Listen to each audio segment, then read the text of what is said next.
To grasp the alchemy of desire is to step into an ancient current, one that has flowed through the mysteries of human experience since the first sparks of consciousness flickered in the dark. This is not a path of suppression or reckless abandon, but of transmutation, the sacred art of taking what is raw, untamed, and often misunderstood, and refining it into something luminous. At its heart, this work rests upon several foundational pillars, each a facet of the same glittering truth, that sexual energy is the most potent creative force we possess, if only we learn to wield it with wisdom. The primordial current, desire. As life force long before modern psychology dissected the libido, the world's wisdom traditions recognized desire as something far greater than a mere biological urge. The Hindus called it Kundalini, the coiled serpent at the base of the spine, waiting to rise. The Taoists spoke of Jing, the essence that could be conserved and transformed into Qi, the vital breath of life.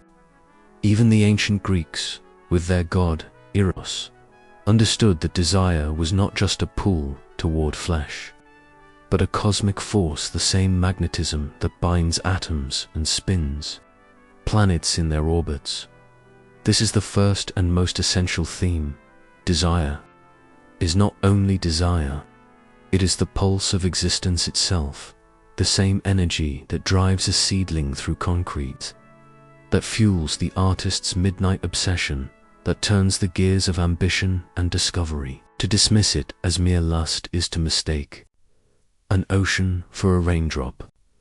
The alchemist knows that the fire in the loins and the fire in the mind are one and the same. Only the direction of the flame changes. The sacred vessel, containment and cultivation. Here we encounter the great paradox. To harness desire, one must first learn to hold it. In a world that urges instant gratification, the notion of restraint seems archaic, even oppressive.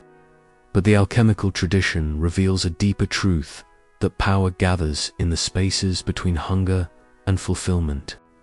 Just as a smith must let metal heat slowly to be shaped, so too must desire be allowed to build, to intensify, until it becomes something too vast to be spent frivolously. This is the practice of sublimation, not in the Freudian sense of repression, but in the ancient way of alchemists and mystics, the conscious redirection of energy upward, from the groin to the heart, from the heart to the crown. It is the difference between a scattered spark and a focused laser. When desire is contained rather than discharged, it begins to transform, like wine aging in a cask, gaining complexity and potency. The artist who channels their longing into a masterpiece, the athlete who burns with disciplined focus, the visionary who turns restless passion into innovation, are practicing this sacred art, whether they name it or not. The shadow and the light, the dual nature of Eros desire, is not a monolith, it is a spectrum, a river with both nourishing waters and dangerous undertows. On one end, there is the raw, untamed force, the kind that consumes, that becomes obsession or addiction, that binds rather than liberates. On the other, there is desire refined into devotion, into the ecstatic surrender of the mystic or the fierce creativity of the inspired. The alchemy lies in navigating this duality. Too much suppression and the energy turns toxic, festering in the shadows as shame or fixation. Too much indulgence without direction, and it dissipates like smoke, leaving only exhaustion in its wake. The key is consciousness, the ability to stand at the center of the storm and choose the current's direction. This is why so many spiritual traditions include practices of Tantra, not merely the sexualized Western version, but the deeper, older disciplines of energy mastery. They recognize that desire, when met with awareness, becomes a path to transcendence. The creative impulse, eros, as the engine of art and innovation, every great invention, every work of art that stops the heart, every leap of human thought behind, them all pulses the same primal energy. Nietzsche famously declared, "All great things must first wear terrifying and monstrous masks in order to inscribe themselves on the hearts of humanity." Desire wears many masks. Sometimes it is the restless ache that drives a scientist to pore over equations long into the night. Sometimes it is the fierce, wordless yearning that pours from a musician's hands. The alchemist learns to recognize these as different expressions of the same force. When a person feels stuck, uninspired, or lethargic, it is often not because they lack talent or opportunity. It is because their creative energy has become stagnant, trapped in cycles of distraction or unfulfilled hunger. The practice, then, is to reconnect with the raw vitality of desire and let it move through them, rather than letting it rule them or burying it away. The union of opposites, desire as a path to wholeness. Finally, we come to the most mystical of the core themes, the recognition that desire, at its highest octave, is a call toward union, not just the union of bodies, but of fragmented parts of the self.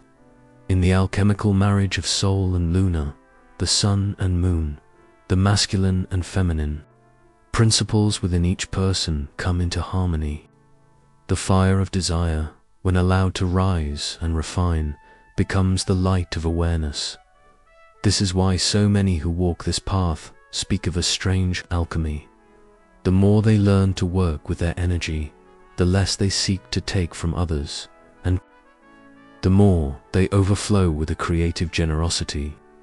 The lover becomes the artist, the seeker becomes the sage, and the fire that once burned for possession now illuminates the path home. If the introduction is the first sip from that ancient river, then here we stand at the point where the current divides into its most visible streams, each carrying with it a lesson about the nature of this energy and the ways it may be understood. The mind will want to name them, to box them neatly, but the reality is that these themes are more like constellations than points on a map. You do not walk to them.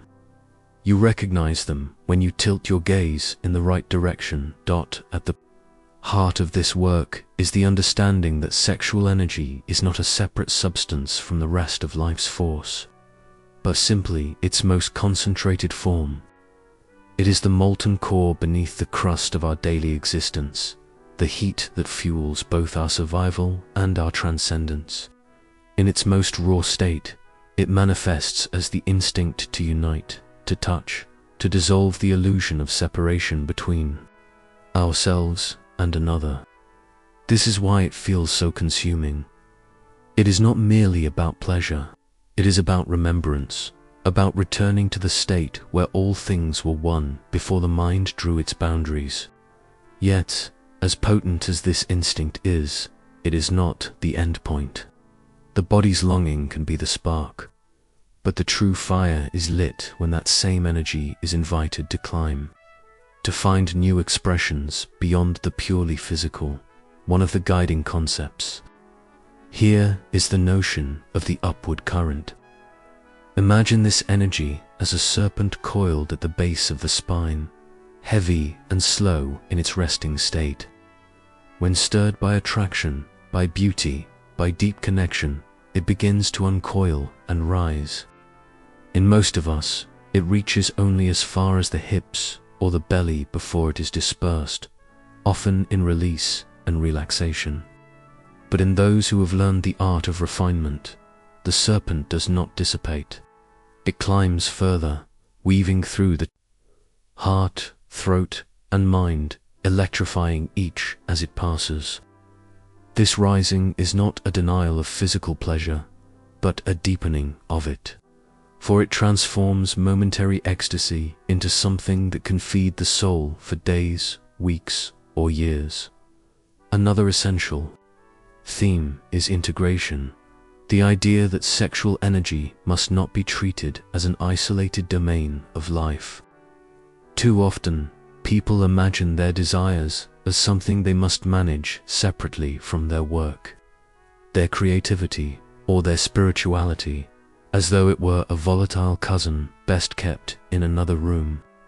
But in truth, when we separate these parts of ourselves, we create tension and fragmentation. Integration means allowing sexual energy to have a seat at the table of the self, acknowledging its voice in our decisions, our art, and our way of being in the world. In doing so, we avoid both the shadow of repression and the chaos of indulgence without awareness. Illusion versus truth plays heavily in this work as well. The illusion, reinforced by culture, advertising, and much of our inherited morality, is that sexual energy is inherently dangerous unless channeled into a narrow set of approved expressions, or that it exists solely for pleasure and reproduction. The deeper truth is that sexual energy is a neutral force, neither moral nor immoral in itself. Like fire, it can warm or burn depending on how it is tended. The danger lies not in the energy, but in our unconscious relationship to it. When we awaken to its presence without fear, we begin to see how it mirrors every other force of creation in the universe. It can build worlds, or it can reduce them to ash. A further principle woven through this work is the understanding that sexual energy carries within it an inherent intelligence. This intelligence is not the calculating logic of the mind, but a deeper, wordless knowing, the kind that tells flowers when to bloom and whales when to migrate. When we are attuned to it, sexual energy can guide us toward experiences, relationships, and creative endeavors that serve our growth. When ignored or suppressed, it can twist into patterns of compulsion or self-sabotage. The practice, then, is not about dominating the energy, but learning to listen to it and to respond in ways that honor both its vitality and its wisdom. In the realm of creativity, this energy becomes a muse unlike any other. The mind, when divorced from passion, can produce tidy but lifeless work. The heart, when infused with sexual vitality, births creations that pulse with authenticity and power. This is why some of the greatest art, music, and literature hum with erotic undertones, not because they are about sex directly, but because they are saturated with the same primal current that fuels desire. When an artist channels sexual energy into their craft, they are not merely depicting the world, they are breathing life into it.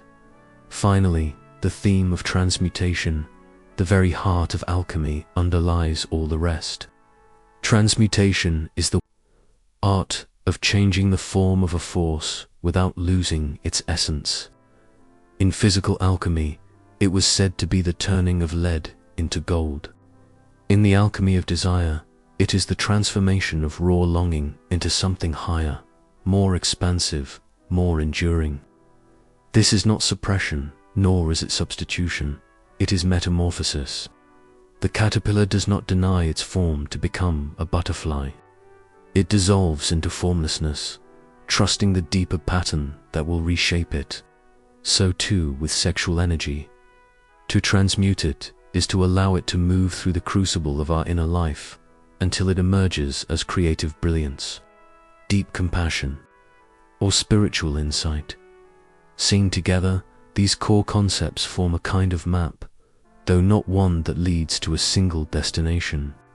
Rather, they describe the contours of a journey in which we learn to meet desire with reverence, to allow its current to rise without losing ourselves in its undertow, and to weave it into every facet of our being. It is a journey that turns the ordinary heat of attraction into the steady fire of purpose, and in doing so, connects us not only to our own potential, but to the same creative force that moves through every living thing.